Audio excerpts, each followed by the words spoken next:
Good morning.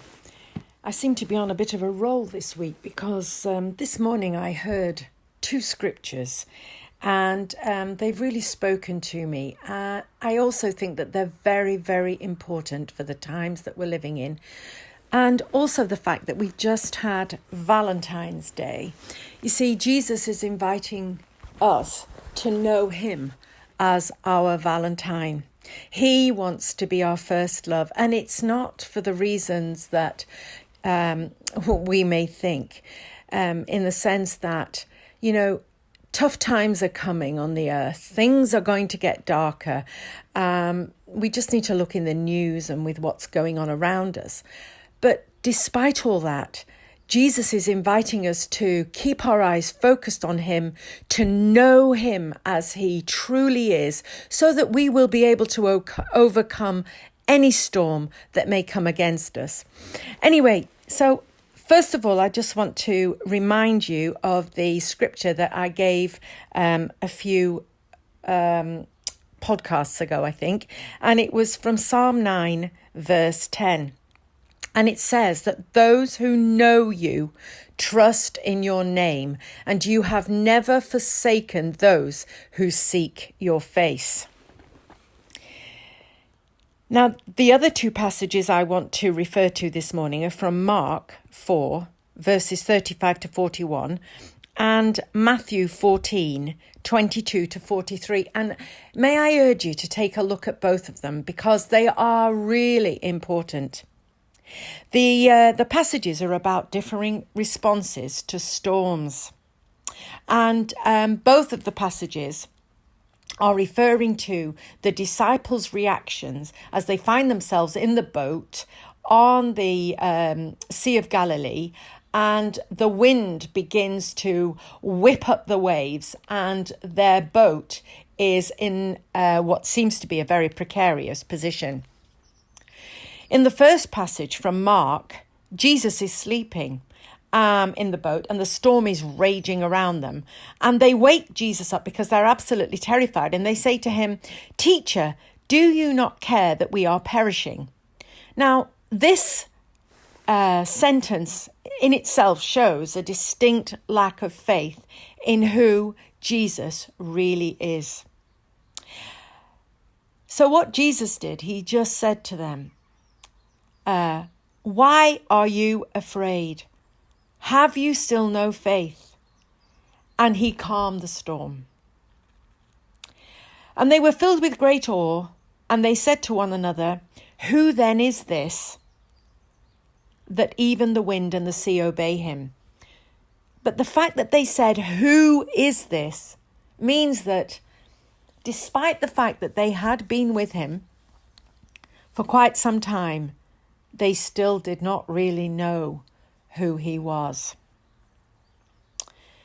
In the second passage, there is a different response. Jesus appears to them a second time in a storm. And it was the time when Peter actually got out of the boat and kept his eyes on Jesus. And as he kept his eyes on Jesus, he was able to walk on the water. He was able to do what could only be done in the supernatural. It's not a natural thing to walk on water, but only possible in God's power. But then he made a big mistake. He began looking at the strong wind. It says actually in my Bible that he noticed the strong wind. So he took his eyes off Jesus. He noticed the strong wind. He started to look at what was happening in the natural environment and the way things seemed to be in the natural. And as soon as he did this, as soon as he lost his supernatural perspective, his heavenly perspective, his eternal perspective, and began to look at the temporal perspective, he began to sink. He began to sink. And what did Jesus do? Jesus took hold of his hand. Jesus took hold of his hand and got with him into the boat. And as soon as he did that, the wind ceased. And he said to them, Why were you afraid? It's me.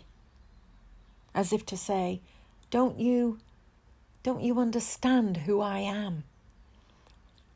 But they had certainly made progress, because on this occasion, instead of saying, who are you? They said, no, Lord, you truly are the Son of God. And they began to worship him. The more we know God, the more faith we will have. And he's inviting us to be his valentine.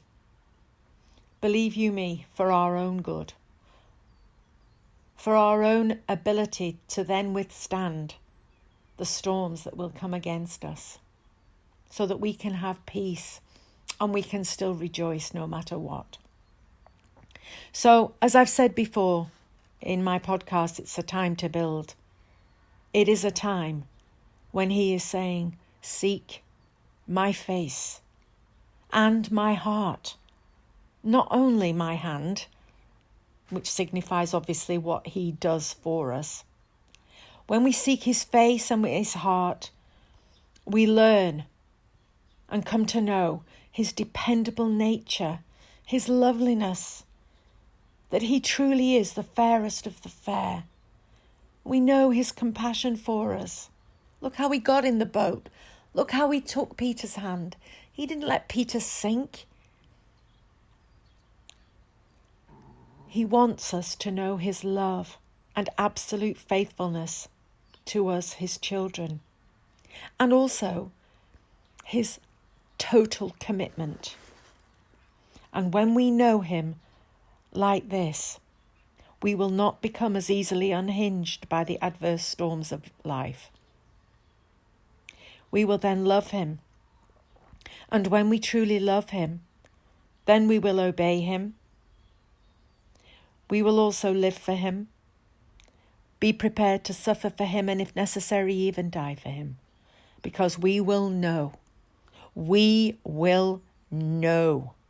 him to be totally worth it.